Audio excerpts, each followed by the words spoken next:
আমার রাসূল সাল্লাল্লাহু আলাইহি ওয়াসাল্লাম যখন চরম অসুস্থ, আল্লাহর হাবিব সাল্লাল্লাহু আলাইহি ওয়াসাল্লাম ঘরের মাঝে বসে বসে নামাজ পড়েছেন। মসজিদে যাওয়ার মতো সামর্থ্য রাসূলের ছিল না। কয়েকদিন তিনি মা আয়েশা সিদ্দিকা রাদিয়াল্লাহু তাআলা আনহাকে বলেছিলেন, আয়েশা, আবু বকরকে বলে দাও, আবু বকর যেন লোকদেরকে ইমামতি করে নামাজ পড়ায়া দেয়। মসজিদে যাওয়ার মতো শারীরিক সামর্থ্য আমার। মা আয়েশা সিদ্দিকা রাদিয়াল্লাহু তাআলা আনহা বিশ্বনবীকে বলেন, ইয়া রাসূলুল্লাহ, আপনার জায়গায় দাঁড়ায় আমার বাবা আবু বকর নামাজ পড়াইতে পারবে না। লোকটার মন বড় নরম, আপনার জায়গায় দাঁড়াইলে কানতে কানতে অস্থির হয়ে যাবে। আপনি অন্য কাউকে বলুন। আল্লাহর হাবিব বলেন, আয়েশা, তুমি আবু বকরকে বলো আমার জায়গায় দাঁড়ায় যেন ইমামতি করে নামাজ পড়ায়। 3 বার রাসূল বললেন। মা আয়েশা সিদ্দিকা রাদিয়াল্লাহু তাআলা আনহা খবর দিলেন কারো মাধ্যমে যে প্রিয় নবী মসজিদে আসার মতো সামর্থ্য রাসূলের আজকে নাই। আবু বকর সিদ্দিক রাদিয়াল্লাহু তাআলা আনহু ইমামতি শুরু করলেন। রাসূলের নির্দেশ, রাসূলের অর্ডার মেনে চলা নফল না ফরজ? আবু বকরকে বলো। তাহলে এখন ইমামের জায়গায় দাঁড়ায়া নামাজ পড়ানো আবু বকরের জন্য ফরজ হয়ে গেল। কোন ইমামের জায়গায় দাঁড়ায়া নামাজ শুরু করলেন। রাসূল সাল্লাল্লাহু আলাইহি ওয়াসাল্লাম মা আয়েশাকে বলেন, আয়েশা, জানালার পর্দাটা একটু সরাইয়া দাও। যারা হজে গেছেন, উমরায় গেছেন, আল্লাহর হাবিব সাল্লাল্লাহু আলাইহি সাল্লামের কবর জিয়ারত করতে আপনারা গেছেন। রাসূলের আজকে যেই কবর, আল্লাহর হাবিবের কবরের চারপাশে বাউন্ডারি ওয়াল আছে। এই পাশে হচ্ছে রিয়াজুল জান্নাহ নামক জায়গা, এটাই রাসূলের মসজিদ। এই পাশে ছিল মা আয়েশার হুজরা, এই পাশে রাসূলুল্লাহর মসজিদ, মাঝখানে পার্টিশন একটা বেড়া। আবু বকর সিদ্দিক নামাজ পড়াচ্ছেন। মা আয়েশা সিদ্দিকা রাদিয়াল্লাহু তাআলা আনহা পর্দার কাপড়টা একটু সরাইয়া দিলেন। প্রিয় নবীজি দেখলেন কিভাবে সাহাবারা আল্লাহকে সিজদা করছে, জামাতবদ্ধভাবে নামাজ পড়ছে। আল্লাহর হাবিবের চোখ বেয়ে বেয়ে পানি পড়ে দাঁড়িয়ে ভিজতে শুরু করলো। মা আয়েশা বলেন, ইয়া রাসূলুল্লাহ, আপনি কি কষ্ট পাচ্ছেন? আল্লাহর হাবিব বলেন, আয়েশা, এটা কষ্টের কান্না নয়, বরং আমার আনন্দের কান্না। এই নামাজ কেমনে পড়তে হয়, ইসলাম কেমনে মানতে হয়, এটা শিখানোর জন্যই তো আল্লাহ আমারে পাঠাইছে। আজকে আমি মসজিদে নাই, কিন্তু আমার আবু বকর আমার সাহাবাদেরকে নিয়ে কত সুন্দর করে জামাতে দাঁড়ায়া নামাজ পড়তেছে। আনন্দে আমি কান্না করছি। নামাজ শেষ, পরবর্তী ওয়াক্ত আসলো। আবু বকর সিদ্দিক রাদিয়াল্লাহু তাআলা আনহু আবার ইমামের জায়গায় দাঁড়ায়া নামাজ শুরু করলেন। রাসূল সাল্লাল্লাহু আলাইহি ওয়াসাল্লাম এর মাঝে তিনি কিছুটা সুস্থতা বোধ করলেন। এবার তিনি ডাকলেন। 2 জন সাহাবীকে ডাকা হলো, হযরত আলী, হযরত হামজা, কোন বর্ণনা পাওয়া যায় হযরত আব্বাস রাদিয়াল্লাহু তাআলা আনহু রাসূলের চাচা, আরেকজন রাসূলের চাচতো ভাই। 2 জনকে ডাকা হলো। রাসূল সাল্লাল্লাহু আলাইহি সাল্লাম 2 জনের কাঁধের মাঝে হাত রাখলেন। পা ছেঁচায়া ছেঁচায়া টানতে টানতে ভর দিয়া প্রিয় নবী মসজিদে জামাতের সাথে নামাজ পড়ার জন্য হাজির হয়ে গেলেন। আল্লাহর হাবিব সাল্লাল্লাহু আলাইহি ওয়াসাল্লাম মসজিদে যখন ঢুকলেন, তখন আবু বকর নামাজের ইমামতি চলছে, নামাজ চলমান। প্রিয় নবীকে মসজিদের ভিতরে ঢুকিয়ে দেওয়ার পর রাসূল সাল্লাল্লাহু আলাইহি সাল্লাম এবার পিছন থেকে জামাতের মাঝখান দিয়া 2 জনকে ফাঁক করে করে আস্তে আস্তে করে একবারে পিছন থেকে তিনি সামনে চলে গেলেন। আবু বকর সিদ্দিকের পাশে গিয়ে বসে পড়লেন। রাসূল দাঁড়ানোর মতো সামর্থ্য নাই। নামাজের মাঝে আবু বকর আছেন, রাসূল পাশে বসছে। সেজদার জায়গায় দাঁড়াইলে চোখ এখানে যায় না, অতটুকু পরিমাণ যায় না। আবু বকর রাসূলকে দেখে ফেললেন। দেখে তিনি পিছাতে শুরু করলেন। নামাজের ভিতরে।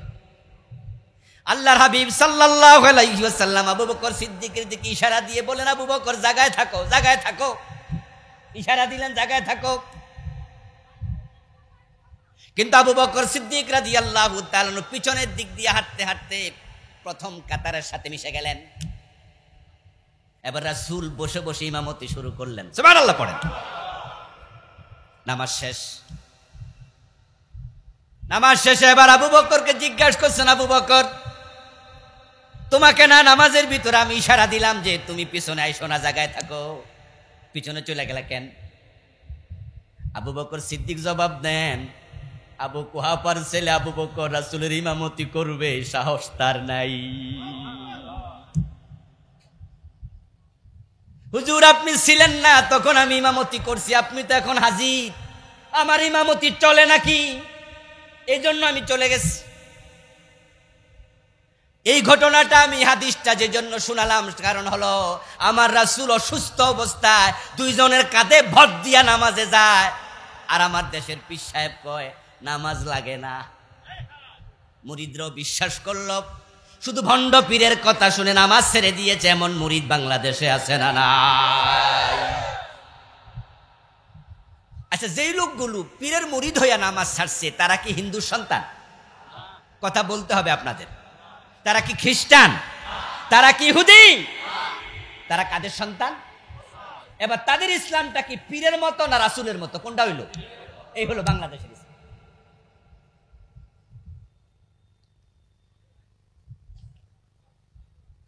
ও দোস্ত, রাসূল সাল্লাল্লাহু আলাইহি ওয়াসাল্লামকে অনুসরণ করা ফরজে আইন।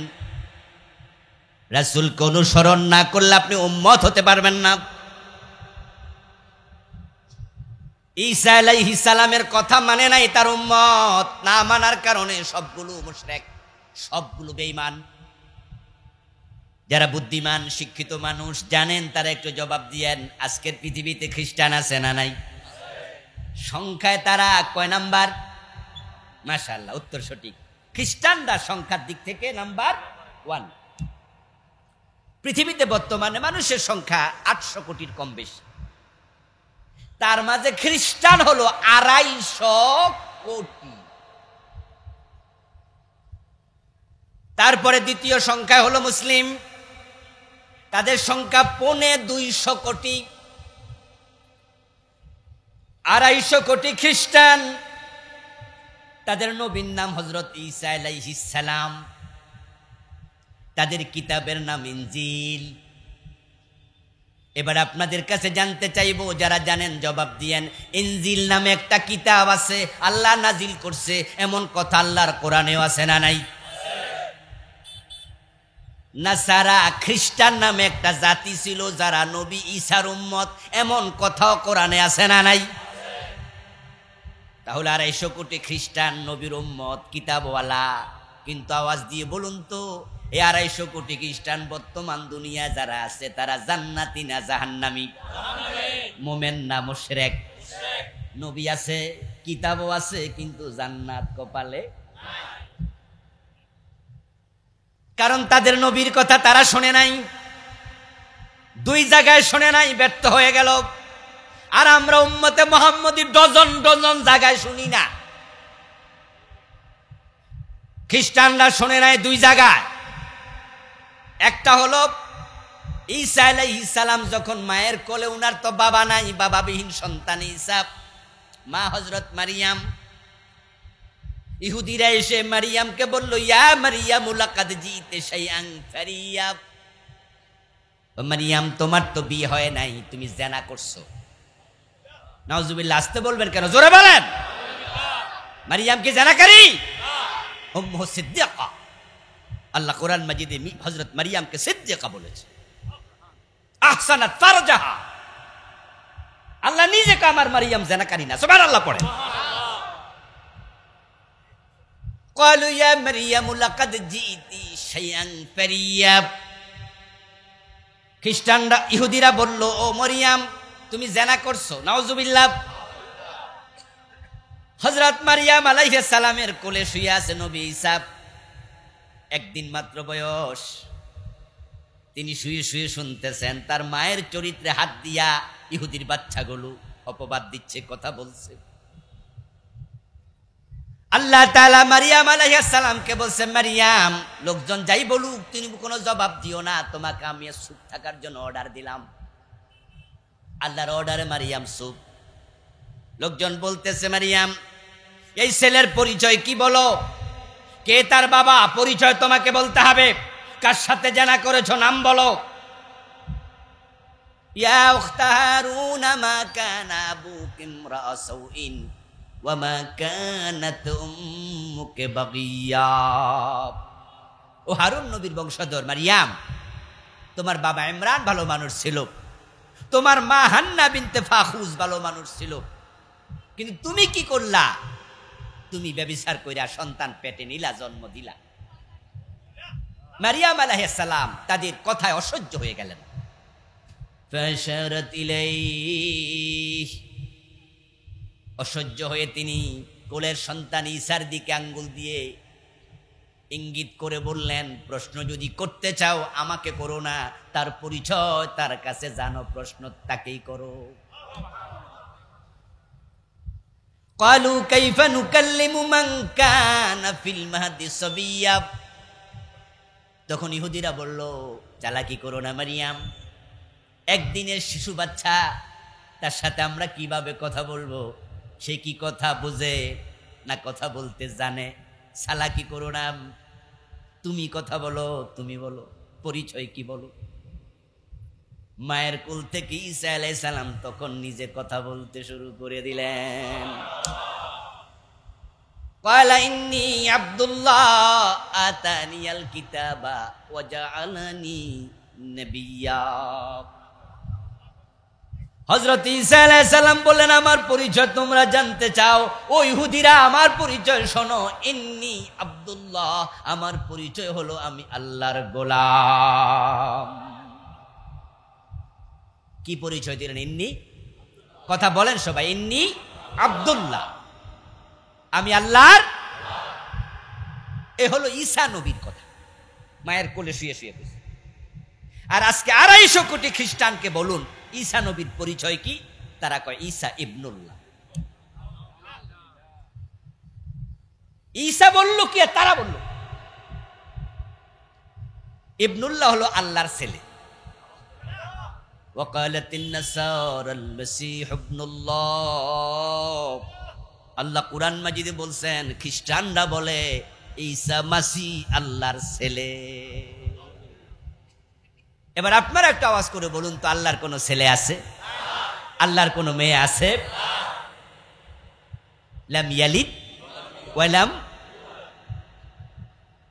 ঈসা নবী বললেন ইন্নী আব্দুল্লাহ, আর খ্রিস্টানরা বলে ঈসা ইবনুল্লাহ। নবীর কথার সাথে উম্মতের কথার মিল না বেমিল? এই বেমিল হওয়ার কারণে সবগুলো মুশরিক হয়ে গেল, কাফের হয়ে। আরেকটা জায়গায় ঝামেলা করছে, ওয়াইদা ক্বালা ঈসা ইবনু মারইয়াম ইয়া বনি ইসরাঈলা ইন্নী রাসূলুল্লাহি ইলাইকুম মুসাদ্দিকান লিমা বাইনা ইয়াদাইয়া মিনাত তাওরাত ওয়া মুবাশশিরাম বিরাসূলিন ইয়াতি মিন বা'দি ইসমুহু আহমদ। সুবহানাল্লাহ পড়েন। আল্লাহ তাআলা বলছে, হযরত ঈসা নবী তার উম্মতদেরকে বলো, ও বনি ইসরাইলের লোকেরা শোনো, ইন্নী রাসূলুল্লাহি ইলাইকুম, আমি তোমাদের কাছে আল্লাহর রাসূল, তবে আমি কিন্তু শেষ রাসূল না। ইয়াতি মিন বা'দি ইসমুহু আহমদ, আমার পরে আরেকজন নবী আসবে। সুবহানাল্লাহ পড়েন। মুবাশশিরাম বিরাসূল, আমি একজন রাসূলের সুসংবাদ দিচ্ছি। ইয়াতি মিন বাদি, যে নবী আমার পরে আসবে, ইসমুহু আহমদ, তার নাম হবে আহমদ। আমাদের নবীর যে কয়টা নাম আছে, ওই নামের মাঝে আহমদ একটা নাম আছে না নাই? নবী ঈসা তার উম্মতদেরকে বলে গেলেন, আমার পরে একজন রাসূল আসবে, মুবাশশিরাম বিরাসূলিন ইয়াতি মিন বাদি ইসমুহু। এবার আপনাদের কাছে আমি একটু জানবো, এই 250 কোটি খ্রিস্টান কি আহমদ মোহাম্মদ নামে এই রাসূলকে গ্রহণ করেছে? তাই নবীর কথার সাথে মিল নাই। 250 কোটি খ্রিস্টান কাফের, জাহান্নাম। চোর ধরে হাত কেটে দাও, এমন আইন আল্লাহর কোরআনে আছে না নাই? আমার নবী মুহাম্মদ সাল্লাল্লাহু আলাইহি ওয়াসাল্লাম তো বলেছেন, আমার মেয়ে ফাতেমা যদি চুরি করে আমি ফাতেমার হাতটাও কেটে দেব। আচ্ছা, চোর ধরে হাত কাটতে হয়, আমার রাসূল কেটেছেন, কাটতে বলেছেন, এই খবরটা আপনাদের সবার কাছে আছে না নাই? একটু জোরে বলেন তো, চোর ধরে হাত কাটা নফল না ফরজ? তো রাসূলের এই কথার সাথে আপনাদের কাজের মিলে 52 বছরে বাংলাদেশে কয়বার হয়েছে? হয়েছে? আচ্ছা, জেনা করলে 100 বেত লাগাতে হবে।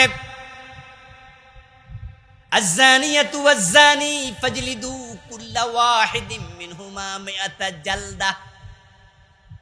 সূরা নূরের মাঝে এই আয়াতখানা আছে না নাই? আমার রাসূলের যুগে জেনা করছে 100 বেত লাগাইছে, বিবাহিত জেনা করলে পাথর মাইরা হত্যা করছে, এমন হাদিস আছে না নাই?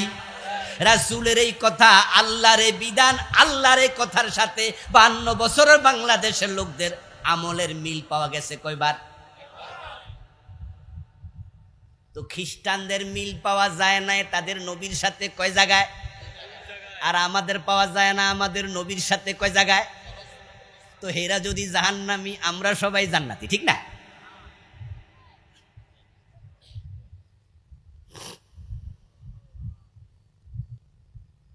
قال النبي صلى الله عليه وسلم كل أمتي يدخلون الجنة إلا من أبى।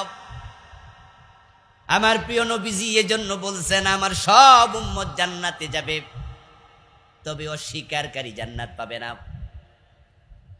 কিলা ইয়া রাসূলুল্লাহি মান আবা।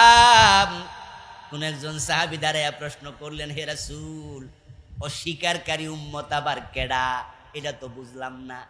আমরা তো আপনারে সবাই স্বীকার করে উম্মত হইছি, আবার উম্মত হয়ে অস্বীকার করলো কেডা? ক্বালা মান আতাআনি দাখালাল জান্নাহ ওয়া মান আসানি ফাকাদ আবা। ও মিয়া ভাই শুনুন, টুপি মাথায় দিয়া মুখে দাড়ি রেখে রমজানে রোজা রেখে মসজিদে 5 ওয়াক্ত নামাজ পড়ে নিজেকে জান্নাতি ভাববেন না। যেই লোকেরা কাদিয়ানি, আমাদের বাংলাদেশে কাদিয়ানি আছে না নাই? ওই কাদিয়ানি গুলার মসজিদ আছে কিনা? নামাজ পড়ে কিনা? টুপি দাড়ি আছে না নাই? এই রমজানে রোজা রাখে নাই? বলুন তো, কাদিয়ানিরা মুমিন না কাফের?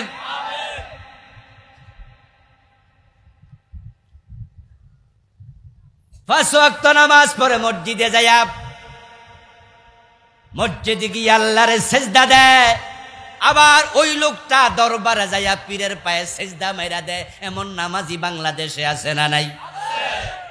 এই নামাজওয়ালা লোকটা পীরের পায়ে সেজদা দেওয়ার পর সে মুমিন না মুশরিক?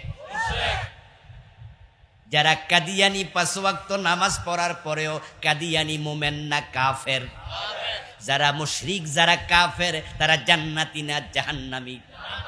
ঘোষণাকার ইন্নাল্লাযীনা কাফারু মিন আহলিল কিতাবি ওয়াল মুশরিকিনা ফী নারি জাহান্নাম খালিদিনা ফিহা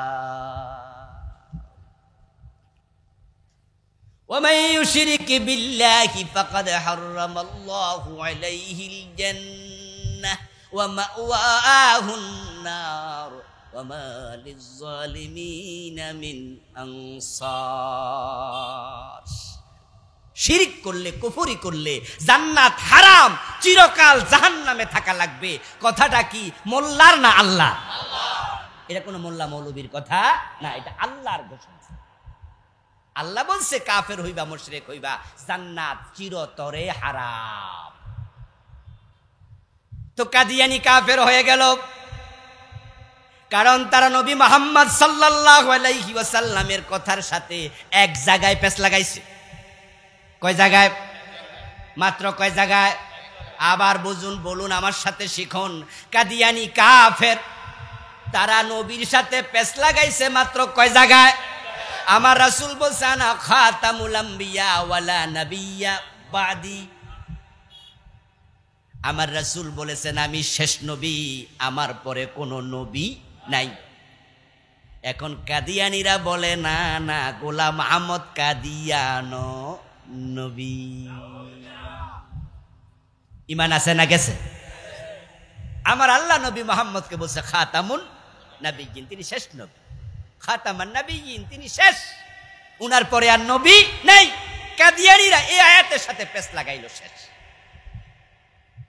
তো কাদিয়ানী এই আয়াত মানে না, কাদিয়ানী কাফের। তো কোরআনে আল্লাহ তাআলা বলছে আলা লাহুল খালকু ওয়াল আমর, সাবধান, সৃষ্টি যার, আইন চলবে শুধুই তার। কোরআনে আমার আল্লাহ বলছে ইনিল হুকমু ইল্লা লিল্লাহ, আল্লাহ ছাড়া কারো আইন চলতে পারে না। এখন কাদিয়ানীরা আয়াত একটার সাথে পেছ লাগাইয়া কাফের হয়ে গেল। এখন আল্লাহ ছাড়া কারো আইন চলবে না। বাংলাদেশের লোকেরা 52 বছরে এই আয়াতটা গ্রহণ করে কয়দিন আল্লাহর আইনে দেশ চালাইলো। যারা শিক্ষিত সচেতন মানুষ তারা জবাব দিয়েন, আপনার কবরে কোনো নেতা যাবে না, আপনার কবরে কোনো দল যাবে না, রাসূলের দলে কবরে যাওয়া লাগে, ঠিক না? কবরে যাওয়ার আগে রাসূলের দলে যোগ দিতে হবে। ও হিল ট্যাক্সের ভাইয়েরা, এটা কি রামগড়? ফটিকছড়ির ভাইয়েরা, বিসমিল্লাহি ওয়া আলা মিল্লাতি রাসূলিল্লাহ, এই দোয়াটা ফটিকছড়িতে আছে না নাই? এটা ভাত খাওয়ার সময় পড়ি, ঠিক না? মসজিদে ঢোকার সময়, কোন সময়? হ্যাঁ, আমার রাসূল শিখাইছে কবরে যখন মানুষের রাখবা তখন এই দোয়াটা পইরা রাখবা। আপনাদের হিল ট্যাক্সে দোয়া পইরা কবরে রাখে কিনা? বাংলা অর্থ কি? বিসমিল্লাহি, আল্লাহর নামে, ওয়া আলা মিল্লাতি রাসূলিল্লাহ, রাসূলের দলে। আল্লাহর নামে লাশ রে কার দলে দিলেন? এই ভাইরা বলেন, কার দলে? রাসূলের দলে। মিল্লাতি রাসূলিল্লাহ, রাসূলের দলে। আচ্ছা, কবরে যাওয়ার সময় রাসূলের দলে যাওয়া লাগে। কোন নেতা কবরে ঢুকবে না। কবরে প্রশ্নের জবাব আপনাকে দিতে হবে। ঈমান নিয়ে যদি না মরেন প্রশ্নের জবাব দিতে পারবেন না। প্রশ্নের জবাব না দিলে জান্নাত পাবেন না। জান্নাত পেতে হলে, প্রশ্নের জবাব দিতে হলে ঈমান নিয়ে মরা দরকার আছে না নাই? এখন যারা কাদিয়ানী তারা কি ঈমানওয়ালা? পীরের পায়ে যারা সেজদা দেয় তারা কি ঈমানওয়ালা? কাদিয়ানী কেন কাফের হলো? কারণ তারা কোরআনের একটি আয়াতের সাথে ধান্দ লাগাইছে, শেষ নবী মানে না। তো আমার আল্লাহ বললেন আমার আইন ছাড়া কারো আইন চলবে না। আলা, সাবধান, লাহুল খালকু ওয়া লাহুল আমর, আলা লাহুল খালকু ওয়াল আমরু। বাংলা অর্থটা হলো সাবধান, সৃষ্টি যার, আইন চলবে শুধুই। আপনারা মুসলমান যদি হন, আমি চিৎকার দিয়ে আবার শুনতে চাই, সৃষ্টি কার? আরো জোরে বলেন কার? তাহলে আইন চলবে কার? আচ্ছা, এই 52 বছরের বাংলাদেশ কি আল্লাহর আইনে চলে না ব্রিটিশ আইনে চলে? আমরা কি ব্রিটিশের গোলাম না আল্লাহর গোলাম? আচ্ছা, আল্লাহর আইন যদি আমরা মেনে নেই, ব্রিটিশরা কি লাঠি লই আইব? আমাদের কিছু করতে পারবে? তো কার ভয়ে, কোন কারণে আল্লাহর আইন মানলেন না? জবাব আল্লাহর কাছে।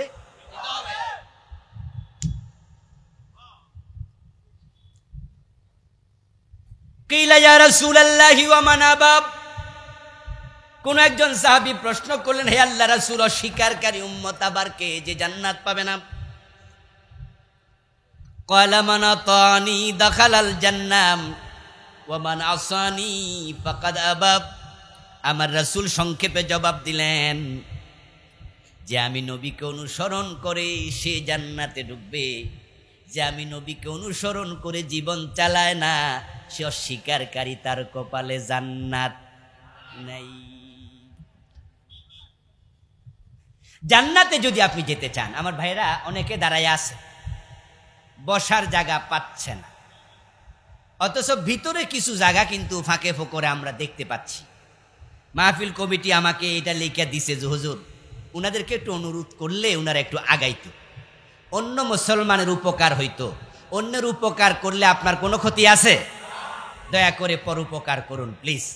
যার সামনে এক বিগত জায়গা আছে, আপনিও একটু সেটা ফিল আপ করুন জিকিরের সাথে। লা ইলাহা ইল্লাল্লাহ। এই মাইকওয়ালাকে, এই মাইক ম্যান একটু শোনো তো ভাই, এখানে আসো। লা ইলাহা ইল্লাল্লাহ। আপনারা মেহরবানি করে খালি জায়গা ফিল আপ করেন। আর বাহিরে যারা দাঁড়ায় আছেন, এই চান্সে ভিতরে ঢোকেন। এই তুমি একটা হরণ আমার কানে দাও, কোন একদিক থেকে সরাসরি আমার কানে দাও। হরণ এটা না, সাউন্ড বক্স নয়, না বুঝলে কেমন। জিকির করুন লা ইলাহা ইল্লাল্লাহ।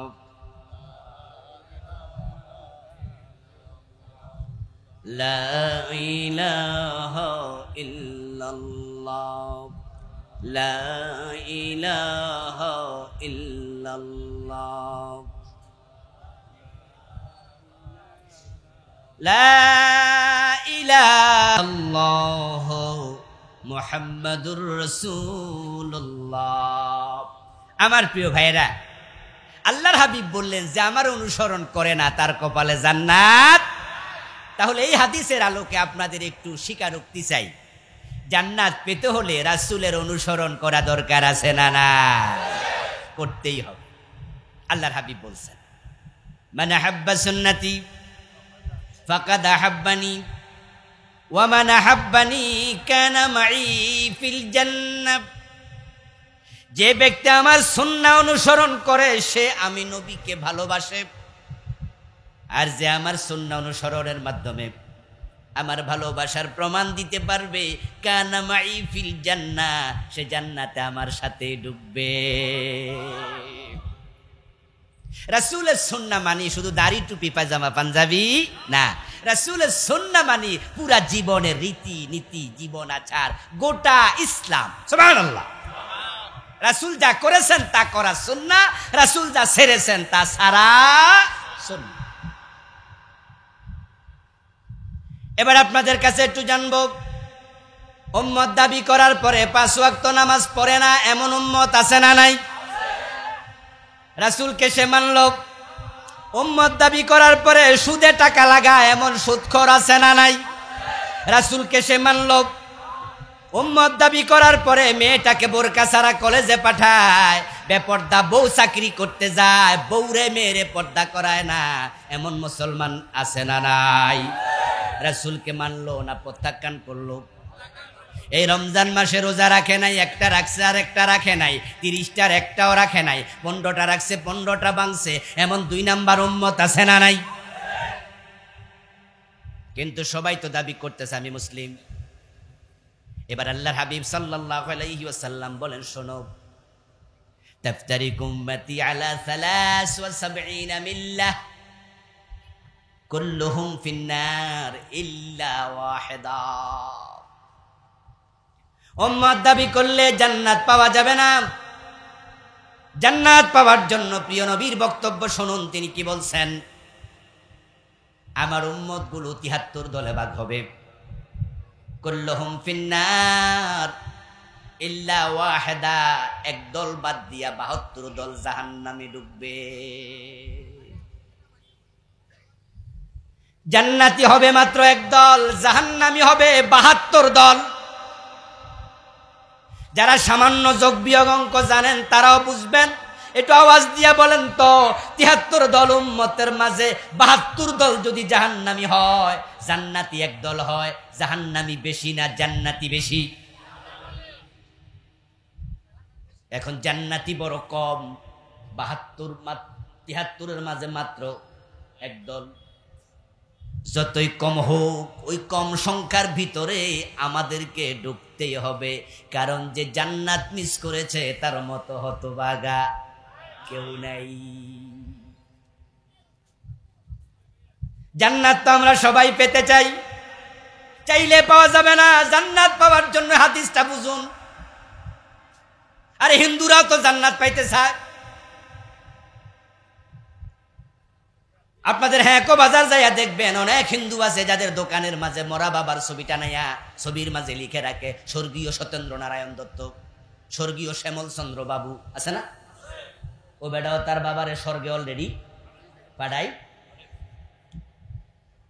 স্বর্গ আর জান্নাত জিনিস কি দুইটা নাকি? কয় জিনিস? ইয়েস, আরবিতে বলে জান্নাত, ফার্সিতে বলে বেহেশত, বাংলায় বলে কি বাগান, সংস্কৃতিতে বলে স্বর্গ, ইংরেজিতে বলে হেভেন। কেউ বলে লাউ, কেউ বলে কদু, কেউ বলে বউ, কেউ বলে বধূ, কেউ বলে আনন্দ, কেউ বলে ফুর্তি, কেউ বলে ভাস্কর্য। আমরা কই সেটাই হলো মূর্তি। জিনিস কয়টা? চৌকার নয়ন, দুই জিনিস। আবু বকর জান্নাতি, হযরত ওমর বেহেশতি, দুইজন দুই দেশে। স্বর্গে তো হিন্দুও যেতে চায়, জান্নাতে কে না যেতে চায়? চাইলে যাওয়া যাবে না। আমার প্রিয় নবী সাল্লাল্লাহু আলাইহি ওয়াসাল্লাম বলছেন, আমার উম্মতের জান্নাতি মাত্র একদল। কিলা ইয়া রাসূলুল্লাহি ওয়া মাহি, প্রশ্ন করা হলো, হে আল্লাহর রাসূল, জান্নাতি দল কোনটা? আমি জানতে চাই, সেটা জানবো কেমনে, চিনবো কেমনে? فقال النبي صلى الله عليه وسلم ما انا عليه واصحابي, জান্নাতে তোমরা যারা যেতে চাও শোনো, আমি নবী যেই মত যেই পথ, আমার সাহাবারা যেই মত যেই পথ অনুসরণ করে, যারা সেই পথে চলবা শুধু তারাই জান্নাতি। এখন রাসূলুল্লাহকে, সাহাবায়ে কেরামের জীবন আদর্শকে অনুসরণ করা ব্যতীত জান্নাত পাওয়া যাবে না। আমাদের দেশের লোকেরা জান্নাতে যেতে চায় সবাই। যেই বেটা ল্যাংটা ফিরের মুরিদ, হেও কি জান্নাত চায় না?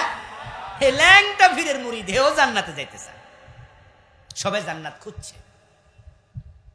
কিন্তু প্রিয় ভাই, জান্নাত পেতে হলে আপনাকে একটু আগাতে হবে, প্রিয় নবীকে মানতে হবে জীবনের পরতে পরতে।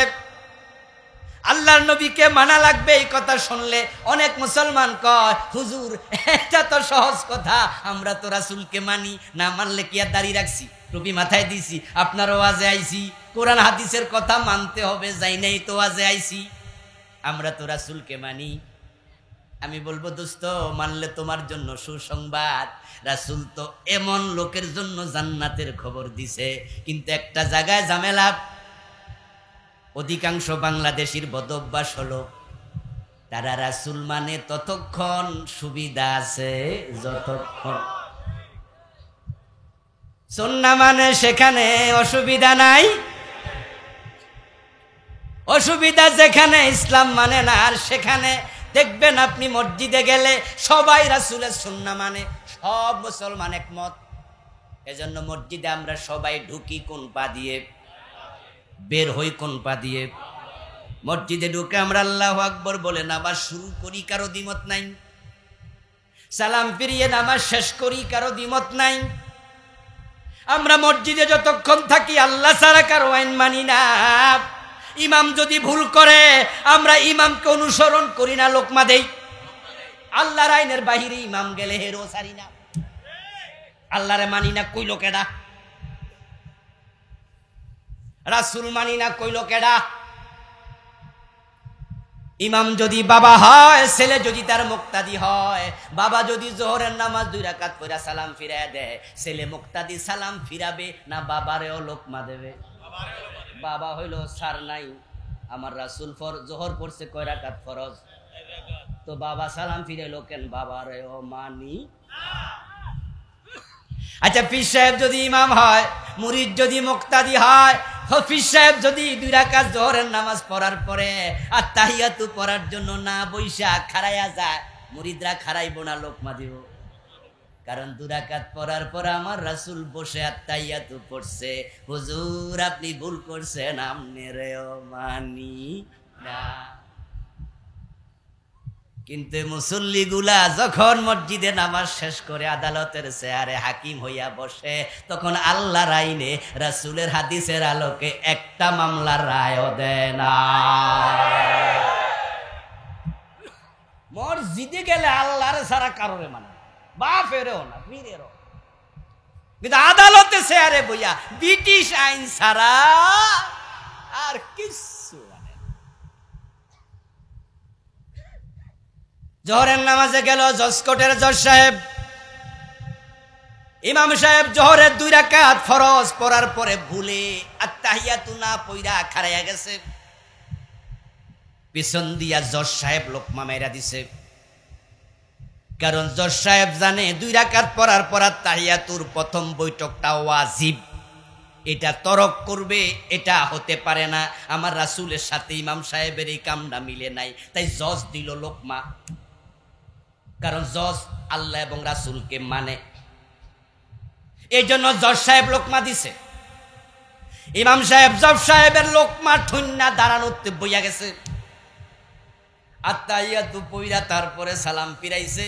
যদিও মাসালা হলো যদি দাঁড়ায়া যায় তাহলে আর বসবে না, কারণ পা সোজা হইয়া গেলে ফরজ কিয়াম করা ফরজ, ফরজ থেকে ওয়াজিবের দিকে আর ফিরবে না। কিন্তু জজের কণ্ঠ শুইনা হুজুর বুঝা লাইছে আজকের লোকমা যেই সেই লোকে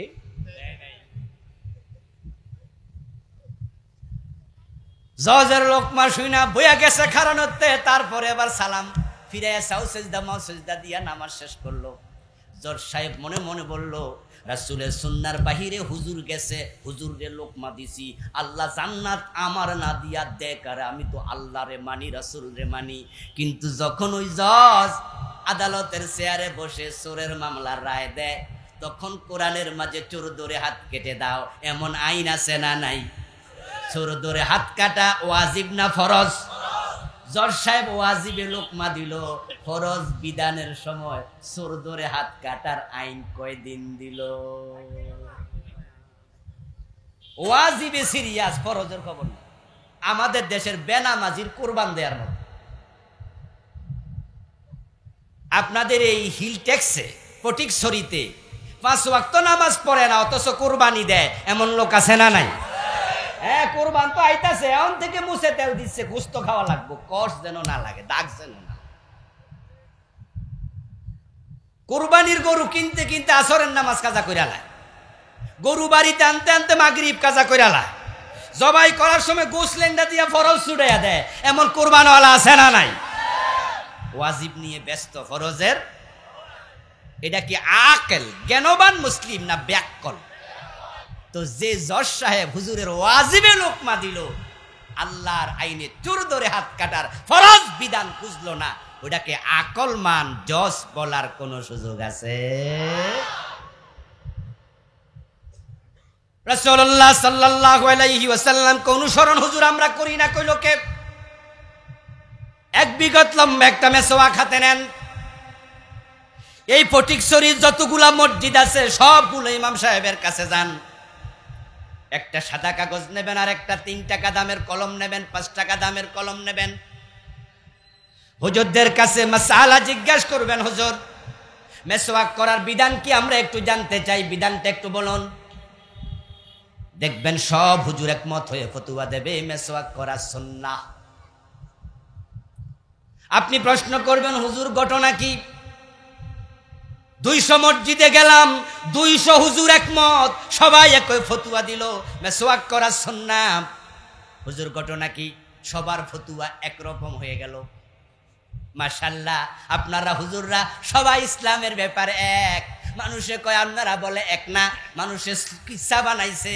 2 জন এমএ পাস 1 কম্বলের নিচে ঘুমাইতে পারে, কিন্তু 2 জন হুজুর নাকি 1 কম্বলের নিচে। মানুষ কিচ্ছা বানাইলো, হুজুরদের মাঝে নাকি মিল নাই। কিন্তু মেসওয়াকের ফতোয়ার জন্য 200 মসজিদে গেলাম, 200 আলেম এক ফতোয়া দিল মেসওয়াক করা সুন্নাহ। তাহলে হুজুরদের মাঝে মিল কিছু কিছু জায়গায়। মাশাআল্লাহ, সব হুজুর কইছে মেসওয়াক সুন্নাহ। কারণ কি? কারণ হিসাবে আলেম ব্যাখ্যা করে আমার রাসূল মেসওয়াক করেছেন এমন হাদিসের কিতাবে আছে। আর রাসূলুল্লাহ যা করেছেন তা তো সুন্নাই বটে।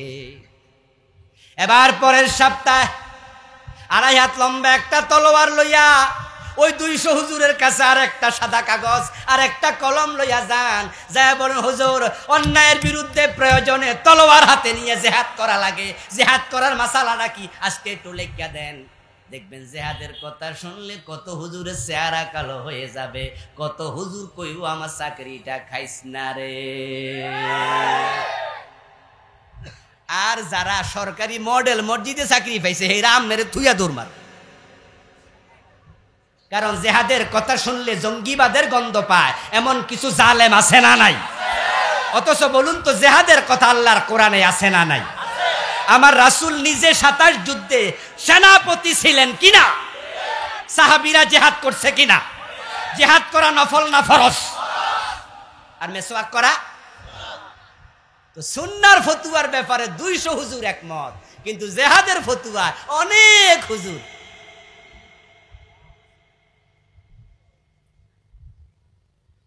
ও মুসলমান শোনো, কুরআন মাজিদে নামাজের কথা আছে 80 বারের বেশি, রোজার কথা আছে মাত্র 4-5 বার, হজের কথা আছে মাত্র 2-3 বার, যাকাতের কথা আছে 70-এর কম বেশি, কিন্তু জিহাদের কথা আছে কোরআনে ডিরেক্ট ইনডিরেক্ট 500 বার। কিন্তু আবার জিহাদ বলতে বাংলা ভাইয়ের মতো মানুষ মাইরা গাছে ঝুলানো বোঝা যাবে না। জিহাদের ভুল ব্যাখ্যা করে এমন লোক আছে না নাই? 500 জায়গায় একসাথে বোমা ফুটাইয়া দিছে, সিনেমা হলে বোমা মাইরা মানুষ মাইরা কয় জিহাদ করছি, ওরা লইও জ্বালায় আছে। এই জাতীয় ভুল ব্যাখ্যার কোন সুযোগ ইসলামে, জঙ্গিবাদ ইসলামে হারাম, জিহাদ করা ইসলামে ফরজ। দুইটার পার্থক্য বুঝতে হবে, ঠিক কিনা? কিন্তু আমাদের দেশে এখন জিহাদটাকেও জঙ্গিবাদ বানাইতে চায় এমন কিছু জানোয়ার আছে না নাই? ওরা কি শুধু হিন্দু, শুধু বৌদ্ধ, মুসলমান পর্যন্ত আছে। ও মুসলমান ভালো করে শোনো, রাসূল সাল্লাল্লাহু আলাইহি ওয়াসাল্লামকে জীবনের সব জায়গায় মানতে হবে, সুবিধাবাদী হলে হবে না। এখন প্রিয় নবীর জীবনের লক্ষ্য কি? যেটার জন্য আল্লাহ রাসূলকে পাঠাইছেন সেটা আমার প্রতিপাদ্য ছিল, আলোচ্য বিষয় ছিল। সেটা হলো হুয়াল্লাযী আরসালা রাসূলাহু বিল হুদা ওয়া দীনিল হক লিইয়ুযহিরাহু আলাদ-দীনি কুল্লিহি ওয়ালাউ কারিহাল মুশরিকুন ওয়া কাফা বিল্লাহি শাহীদা। আল্লাহ তাআলা বলছেন তিনি আল্লাহ, যিনি তার রাসূলকে দুনিয়ায় প্রেরণ করেছেন কোরআন সহ, দ্বীনে হক সহ। কেন? উদ্দেশ্য একটা, লিইয়ুযহিরাহু আলাদ-দীনি কুল্লিহি, আমার নবী আমার কোরআনকে, আমার ইসলামকে জমিনে বিজয় করে দেবে। সুবহানাল্লাহ। আমার নবীকে আমি পাঠিয়েছি জমিনে ইসলামের বিজয় করার জন্য। এখন রাসূলের জীবনের লক্ষ্য যদি ইসলামের বিজয় হয়, উম্মত হিসাবে ইসলামের বিজয়কে আমাদের জীবনের লক্ষ্য বানানো দরকার আছে না নাই? এখন প্রশ্ন হলো, ইসলামের বিজয়ের জন্য আল্লাহ রাসূলকে পাঠালেন কেন? এটাই রাসূলের জীবনের লক্ষ্য কেন? 3টি সূরার 3টি আয়াতে একই কথা আল্লাহ 3 বার বললেন কেন? উত্তর হলো, ইসলামের বিজয় যেই দেশে নাই, যেই সমাজে নাই, ওই দেশে পূর্ণাঙ্গ ইসলাম মেনে চলার কোনো সুযোগ। এই যে আজকে বাংলাদেশে পহেলাই বৈশাখ গেল, নাকি গেল কিনা? বাংলা নববর্ষ, পহেলাই বৈশাখ। আপনারা জেনে থাকবেন, শিক্ষিত লোকেরা সবাই জানেন, বাংলা সন এটা কি হিন্দুরা প্রবর্তন করেছে না মুসলমানরা? মোগল সম্রাট, কি নাম ছিল না? সম্রাট আকবর। একজন মুসলমান মোগল সম্রাট বাংলা সন প্রবর্তন করল। তাহলে বাংলা নববর্ষটা এটা হিন্দুদের না, এটা খ্রিস্টানদের না, এটা মুসলমানদের প্রবর্তিত। অথচ এই নববর্ষের প্রথম দিনে আজকে মঙ্গল শোভাযাত্রার নামে শিরকি অনুষ্ঠান প্রচলিত করা হয়েছে। আমাদের নববর্ষটাকে ছিনতাই করিল মুশরিকরা। আপনারা জানেন যে আমাদের ঢাকার রমনার বটমূলে, সেখানে তারা ভোরবেলায় সূর্য যখন ওঠে তখন তারা এসো হে বৈশাখ এসো এসো। আচ্ছা, এই গানটার নাম শোনেন নাই এমন কেউ কি এখানে আছেন নাকি? আমার মনে হয় খুব একটা নাই। এই গানটা আপনারা প্রথম কলি লিখবেন গুগলে, এখন তো অ্যান্ড্রয়েড সেট সবার হাতে আছে, লিখে সার্চ দেবেন, দেখবেন যে কবিতা পুরাটা গান আসবে। সেখানে মাঝখানে দেখবেন তারা বলতেছে অগ্নি স্নানে শুচি হোক ধরা, অগ্নি স্নানে শুচি হোক ধরা, ও বৈশাখ এসো এসো, এসে আগুনের গোসল দিয়া পৃথিবীটাকে পবিত্র করো। আগুন দিয়া জ্বালাইলে লাশ পবিত্র হয়, তাই হিন্দুরা লাশ আগুন দিয়া জ্বালায়। তারা বলছে পৃথিবীকে আগুন দিয়া জ্বালাইয়া পবিত্র করো। এটা কি ধর্ম বিশ্বাস আমাদের না হিন্দুদের? অথচ গানটা যারা গাইছে তারা কি হিন্দু সবাই?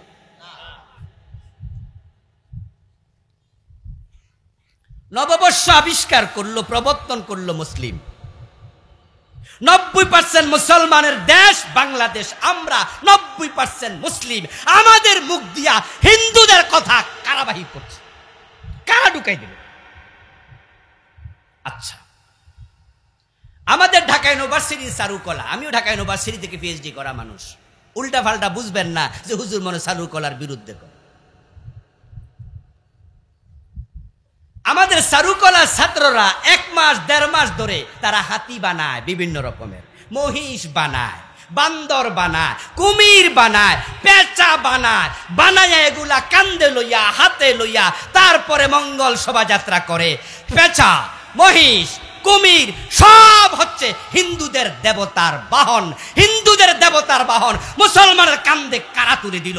এর পিছনে ষড়যন্ত্র আছে না নাই?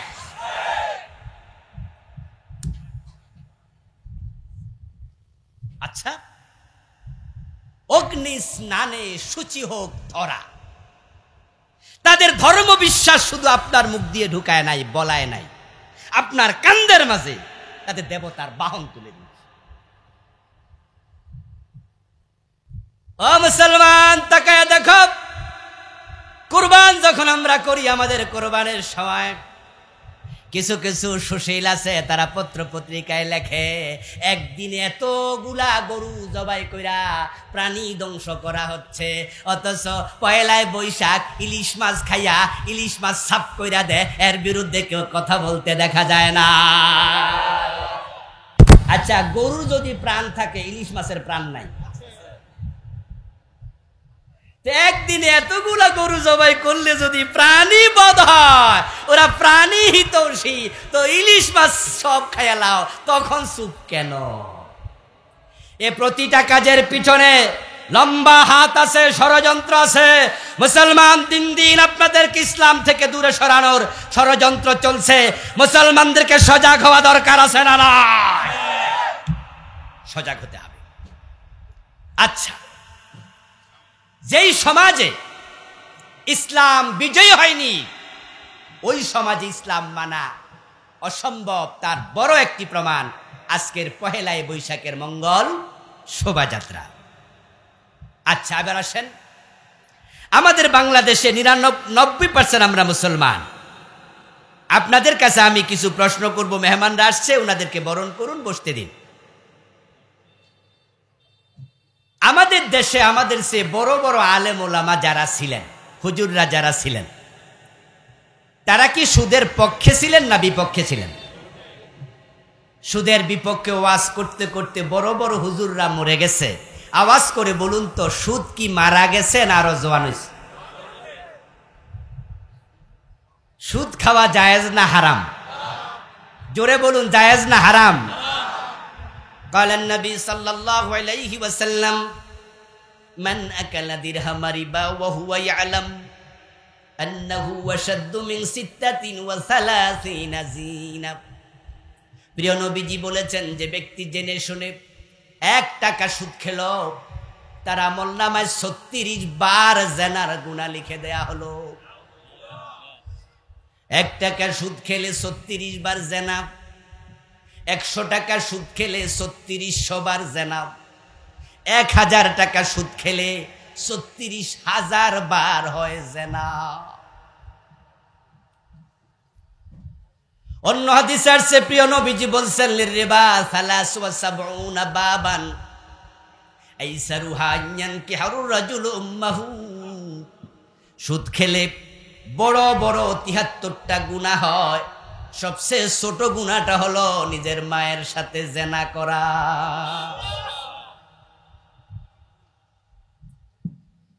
ও প্রিয় ভাই, আপনাকে বলছি, কান খুলে শুনুন। সুদ খেলে 1 টাকা 76 বা আপনার 36 বার জিনা হয়।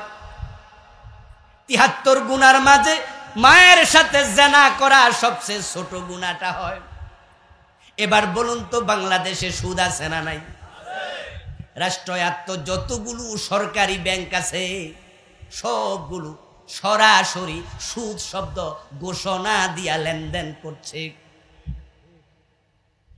এই যে ফটিকছড়ির আজকের মাহফিল, হাজার হাজার জনতা, আমাদের স্টেজে আমরা যারা আছি, প্যান্ডেলের নিচে যারা বসে আছেন, আমরা সবাই মিলে যদি ঘন্টা খানেক সময় লাগাতার সুদের বিরুদ্ধে কথা বলি, মিছিল করি, স্লোগান দেই, বাংলাদেশের সুদ বন্ধ হবে? ওয়াজ করে সুদ বন্ধ করা সম্ভব? কিন্তু এবার বলুন তো, ইসলাম যদি বিজয়ী হয়ে যায়, কোরআনের আইনে দেশটা যদি চলা শুরু হয়ে যায়, যদি আইন বানানো হয় সুদ চলবে না, আইন দিয়া সুদ বন্ধ করার সিদ্ধান্ত নেওয়ার সুযোগ আছে না নাই? দিনের বিজয় না হলে ওয়াজ দিয়া কোনো দিন সুদ বন্ধ। যেই সমাজে দিনের বিজয় নাই, সেই সমাজে দিন 100% মানা অসম্ভব। তার আরেকটি সবচেয়ে বড় প্রমাণ পর্দা। এই যে রাষ্ট্রীয়ভাবে পর্দার বিধান নাই, না থাকার কারণে আপনি পর্দা করেন, আপনার পরিবার পর্দা করে, আপনি হাজি, আপনি মাওলানা যাই হন না কেন, শহরে বন্দরে গেলে চোখের পর্দা করা একটু সহজ না কঠিন? কারণ ডানে বামে সামনে পিছে হাজার নারী বেপর্দায় ঘুরতেছে। কখনোই ইসলাম সমাজে কায়েম না থাকলে পরিপূর্ণ ইসলাম মানা যায় না। সিনেমার বিরুদ্ধে ওয়াজ করতে করতে আমাদের সে বড় বড় আলেমরা মরে গেল। এখন সিনেমা তো মরে নাই, বরং এতটাই জোয়ান হয়েছে। আমাদের যৌবনকালে সিনেমা যারা দেখতো, দেখার জন্য হলে যাওয়া লাগতো, এখন হলে যাওয়া লাগে না। যুবকদের হাতে হাতে মোবাইল ফোন, মোবাইলের ফোনের ভিতরে সিনেমা হল আছে না নাই? ওয়াজ করলে কি সিনেমা বন্ধ হয়ে যাবে? বরং বাংলাদেশ ভারত যৌথ প্রযোজনায় ছবি হচ্ছে। শুধু বাংলাদেশের ছবি যথেষ্ট না, ইন্ডিয়া থেকে ছবি আমদানি হয়, ওইগুলো হলের মাঝে চালায়, এমন জায়গায় পোস্টার লাগায় যেখানে কানা বেডার চোখ। সিনেমার নায়িকা দেখার জন্য হলে যাওয়া লাগে না, 150 টাকা দিয়া বাজারে একটা আয়না কিনবেন, গোসল কইরা একটু আয়নার সামনে খাড়াইয়া নিজের চুলগুলো একটু সাইজ করবেন, আয়না কিনা বাড়ি দাইয়া দেখবেন আয়নার পিছনে নায়িকা ভিড়ি।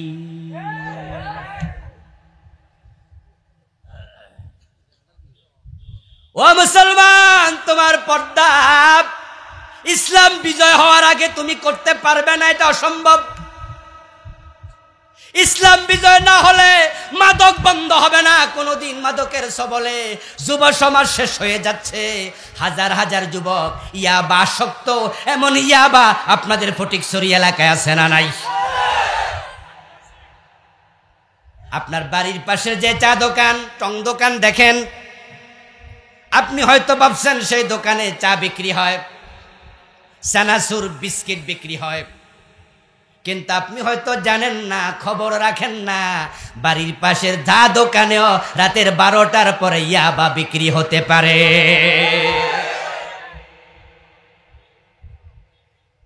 অথচ ইয়াবার বিরুদ্ধে, মাদকের বিরুদ্ধে আমাদের সরকার সিরিয়াস। মাননীয় স্বরাষ্ট্রমন্ত্রী মহোদয় প্রায়শই তিনি ঘোষণা দেন মদের ব্যাপারে জিরো টলারেন্স।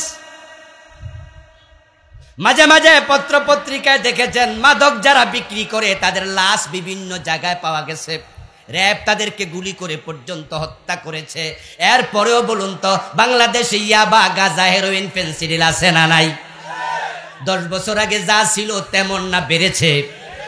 তাহলে সরকার এমন ভাবে সিরিয়াস, তারপরও মাদক কেন কমে নাই? এর কারণটা বের করা দরকার আছে না নাই? আমার ভাইয়েরা, ইয়াবার সবচেয়ে বিগ রুট যেটা, বড় রাস্তা যেটা, সেটা হচ্ছে আমাদের কক্সবাজার এরিয়া। ওখানে পুলিশের, বিজিবির, সেনাবাহিনীর বিভিন্ন জায়গায় চৌকি আছে, তল্লাশি আছে, এর ফাঁকি দিয়ে চলে আসে। আমার বন্ধু, এইভাবে হবে না। যদি মাদক বন্ধ করতে চাও, ইসলামকে বিজয়ী করে দাও, 80 বেতের আইন চালু করে দাও। 80 বেত 6 মাস লাগাইয়া দেখো, 6 মাসের ব্যবধানে বাংলার সীমানায় মাদক পাওয়া যাবে না।